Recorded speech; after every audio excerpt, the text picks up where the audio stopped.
You hate government, one of them libertarian types, or maybe you just can't stand the president, gun grabbers, or warmongers. Me too. That's why I invented LibertyStickers.com. Well, Rick owns it now, and I didn't make up all of them, but still, if you're driving around and want to tell everyone else how wrong their politics are, there's only one place to go. LibertyStickers.com has got your bumper covered. Left, right, libertarian, empire, police, state, founders quotes, central banking. Yes, bumper stickers about central banking. Lots of them. And, well, everything that matters. LibertyStickers.com. Everyone else's stickers suck. All right, you guys, welcome back to the show. I'm Scott Horton. This is my show, Scott Horton Show.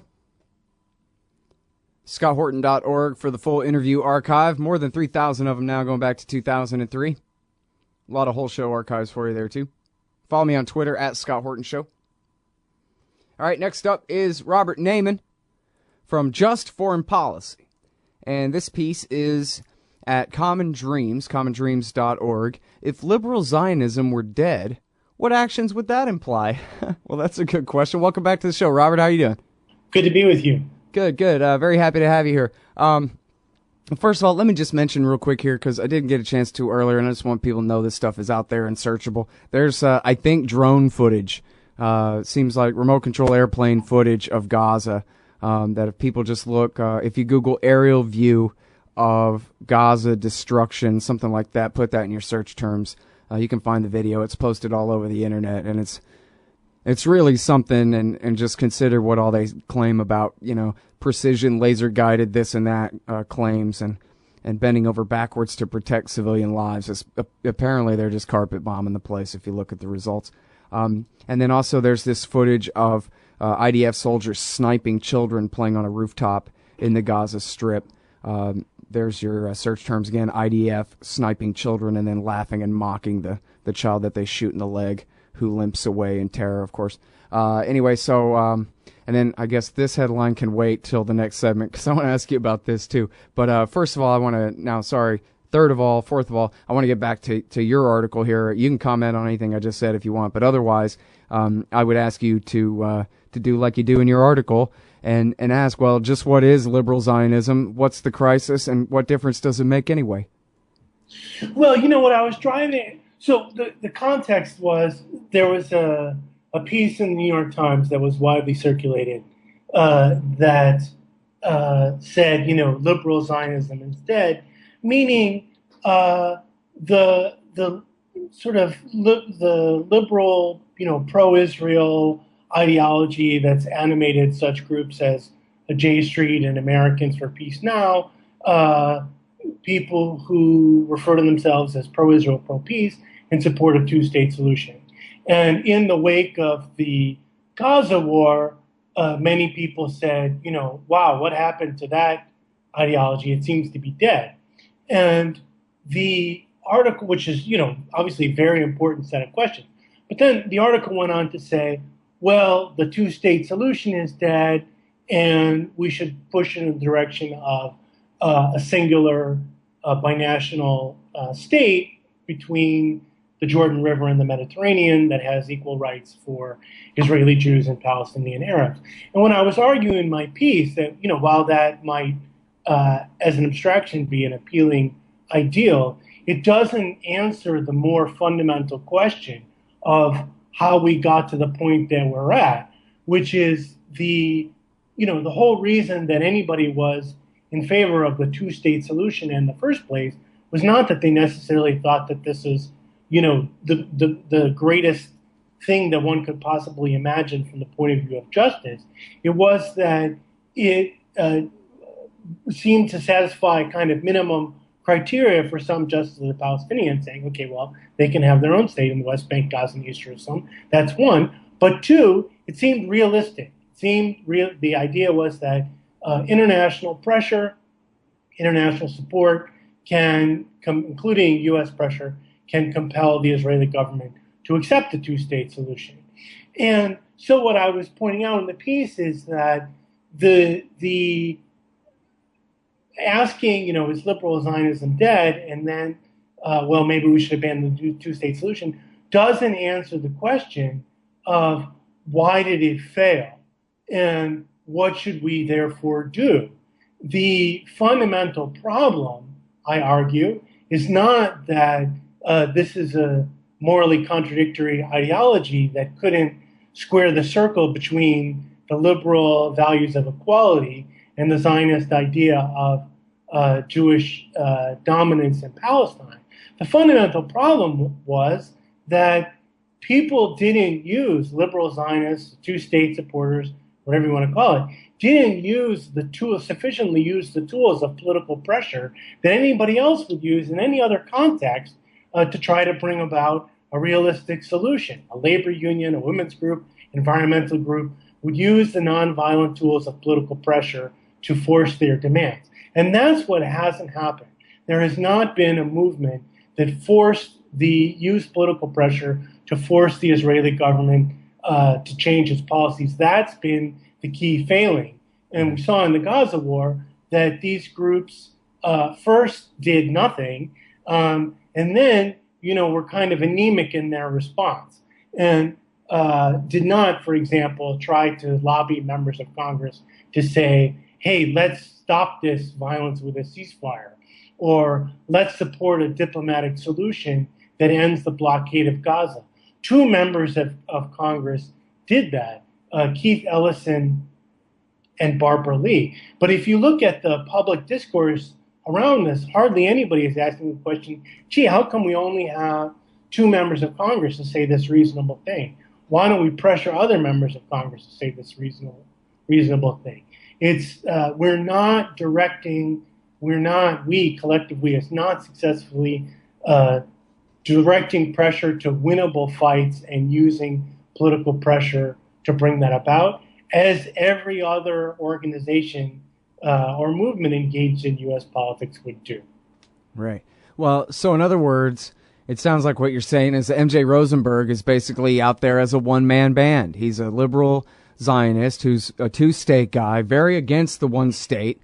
He very much is for Zionism within 67 borders, but is basically hell-bent on being at least mad as hell about it. I don't know if he has anybody to organize to really do anything about it. Instead, we got J Street, and they really are they're filling up that vacuum in a sense, but they're not really doing anything. They're not insisting. So, but why not? I mean, what are they in denial? Netanyahu, he'll do the right thing. He's going to give up the West Bank because it's obviously the smart thing to do. I mean, is that what they think or what? No, I don't think they think that. I think that there is a taboo in the organized Jewish community against pressuring the Israeli government. And J Street is incorrectly deferring to that taboo when they need to be more aggressive in challenging that taboo. Yeah. And I mean, for me, I don't have any connection to Israel really whatsoever. So, but I'm more than happy to say this is a suicidal policy. They're crazy to let Netanyahu and worse be their leadership up there. The sooner they give up the West Bank and the Gaza Strip, the better, according to their own goals of maintaining this 80-20 Jewish majority inside Israel itself. Otherwise, everyone just shrugs and says, okay, really, you do rule all the land all the way to the Jordan River, and you're nothing but the Jim Crow South, worse than apartheid South Africa, and that'll be even, less sustainable than the current mess. So right, I don't know why people who really care about the future of Israel got to be so afraid to say what is obvious to anyone about what's best for the Israelis. Right. So I think the key difference, one way I think that's really helpful to look at it from the point of view of understanding, what would politically realistic organizing do, is let's compare two similar issues: U.S. policy towards Iran and the question of Iran's nuclear program, and U.S. policy towards Israel-Palestine. What do these two things have in common? They have in common that the Israel lobby, so-called, American Israel Public Affairs Committee and its friends, are on the other side.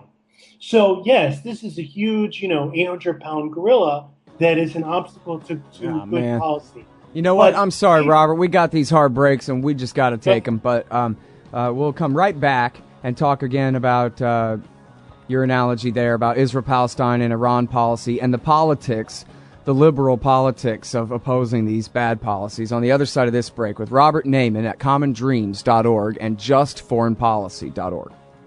Hey, all, Scott Horton here. It's always safe to say that one should keep at least some of your savings in precious metals as a hedge against inflation. And if this economy ever does heat back up and the banks start expanding credit, rising prices could make metals a very profitable bet. Since 1977, Robertson Roberts Brokerage Inc. has been helping people buy and sell gold, silver, platinum, and palladium, and they do it well. They're fast, reliable, and trusted for more than 35 years. And they take Bitcoin. Call Robertson Roberts at 1-800-874-9760 or stop by rrbi.co. All right, guys, welcome back to the show. I'm Scott Horton. I'm talking with Robert Naiman. He runs justforeignpolicy.org. Well, actually, that's not right. He runs Just Foreign Policy at justforeignpolicy.org because it's more than a website. It's a thing. Also, he's got this great article at Common Dreams. It's called If Liberal Zionism Were Dead, What Actions Would That Imply? And I'm sorry, we were interrupted by the break there, Robert, when you were explaining, look at the difference in political activism on the question of the Iran issue and the Israel-Palestine issue, where the lobby clearly is hawkish on both. But so what's the difference on the other side? So the difference is that people that want to have a different U.S. policy towards Iran, a policy of diplomacy and not war, a policy of realistic engagement to deal with the issue of Iran's nuclear program, have actually won in important policy fights in the last couple of years, despite the fact that AIPAC and the Israel lobby was on the other side, pushing towards confrontation and trying to undermine diplomacy. And groups like J Street and Americans for Peace Now were a key part of the coalition that helped bring that about, defending diplomatic engagement. So, for example, a key fork in the road, when the U.S.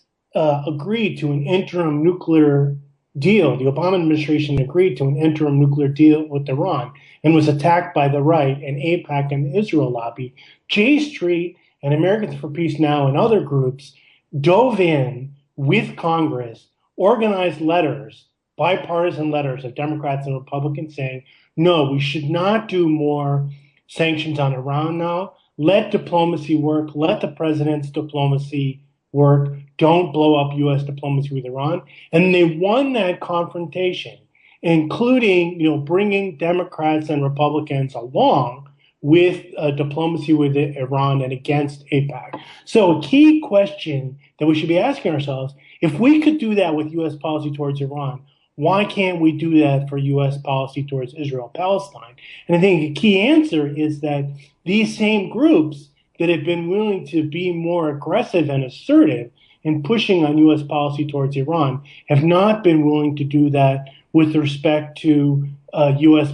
policy towards Israel and the Palestinians. Like when President Obama said, okay, we're going to insist on a freeze in Israeli settlements in the West Bank to get negotiations going. These groups did not strongly back him up. They did not strongly go to members of Congress and say, okay, you need to speak up now for the president's diplomacy, because they were too shy to say, hey, it's a good thing that President Obama is trying to take a firm line. Anytime any kind of daylight opens between Obama and Netanyahu, these groups, all of us, need to get behind Obama and say, or whoever the U.S. president is, doesn't matter Obama, but Obama happens to be someone sometimes willing and carry, sometimes willing to have some daylight.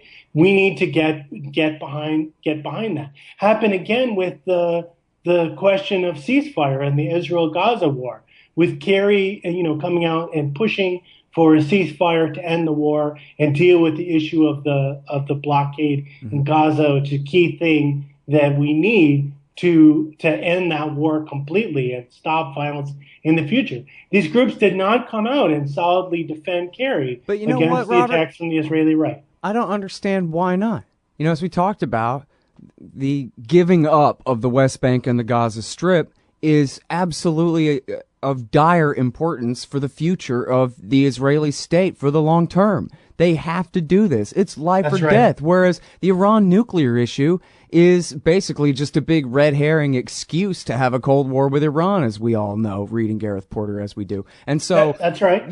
What the hell is going on over there, J Street? The difference is J etc. Street and APN, the problem is not at the level of rhetoric. The problem is at the level of putting rhetoric into practice because these groups have not been willing to really fight and organize in support of the policies that they claim to support. So, for example, the Palestinian President Abbas goes to the United Nations to try to save the two-state solution and get diplomatic recognition for an independent Palestinian state, the West Bank, Gaza, and East Jerusalem, gets attacked by Netanyahu and the right and the Israel lobby. And where's J Street? Where's Americans for Peace now? J Street put out this convoluted statement saying, well, we don't agree with what Abbas is doing, but it would be bad if the U.S. vetoes its own position. This kind of on the one hand, on the other handism isn't going to change the dynamic. These groups, when Abbas goes to the UN and uses nonviolent diplomacy to push for a two-state solution, these groups need to come out, four square and say, that's good. That's what we want the Palestinians to do. Use diplomacy, nonviolence, and politics to force the demand of the two-state solution, not this in-between triangulation on the one hand, on the other hand. Mm-hmm.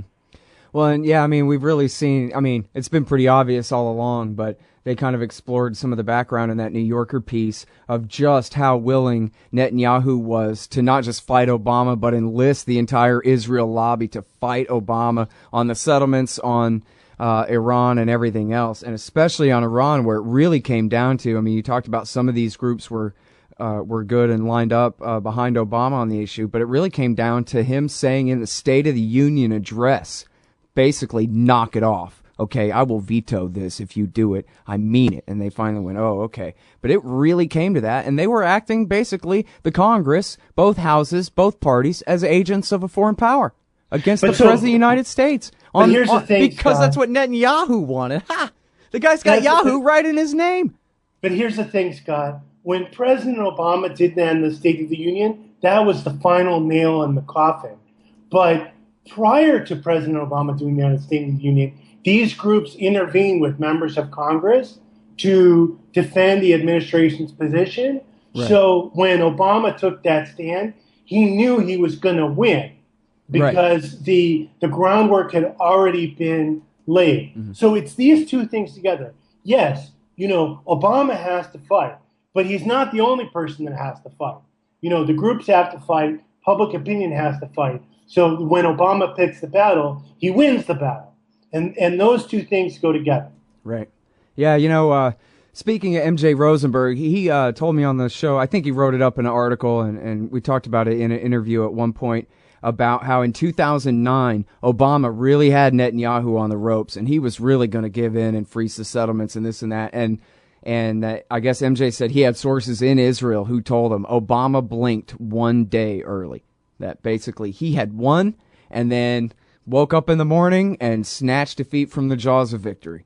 And he really could have made major progress towards a two-state thing then. And, of course, it was to balance on supposedly we'll get more cooperation on the Iran issue. Yeah, well, see how well that worked out for what it was worth.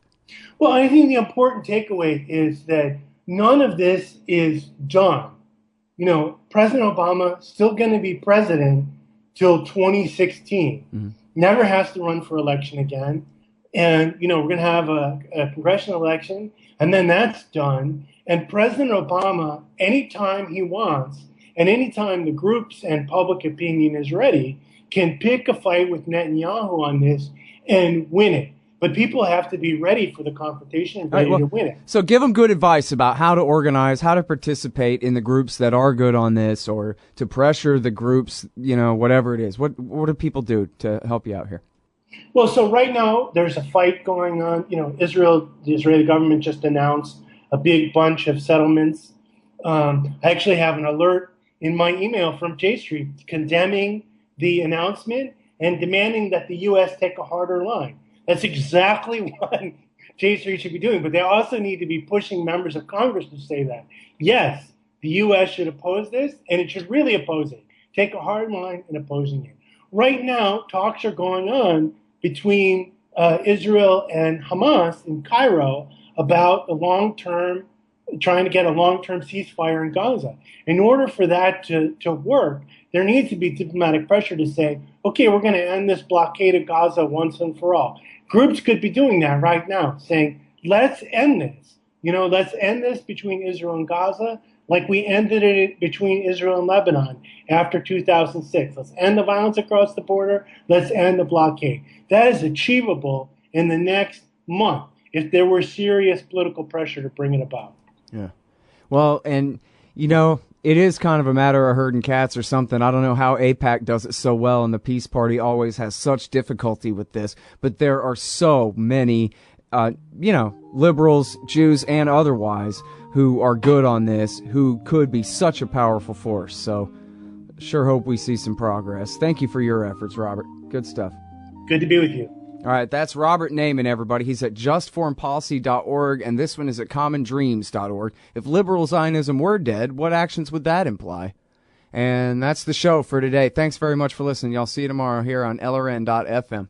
Hey, y'all, Scott here for Liberty.me, the brand new social network and community-based publishing platform for the liberty-minded. Liberty.me combines the best of social media technology all in one place and features nightly classes, guides, events, publishing, and so much more. Sign up now and you get the first 30 days free. And if you click through the link in the right margin at scotthorton.org or use the promo code SCOTT when you sign up, you'll save $5 per month for life. That's more than a third off the regular price. And hey, once you sign up, add me as a friend on there at scotthorton.liberty.me. Be free. Liberty.me. Hey, Scott Horton here to tell you about this great new book by Michael Swanson, The War State. In The War State, Swanson examines how Presidents Truman, Eisenhower, and Kennedy both expanded and fought to limit the rise of the new national security state after World War II. If this nation is ever to live up to its creed of liberty and prosperity for everyone, we are going to have to abolish the empire.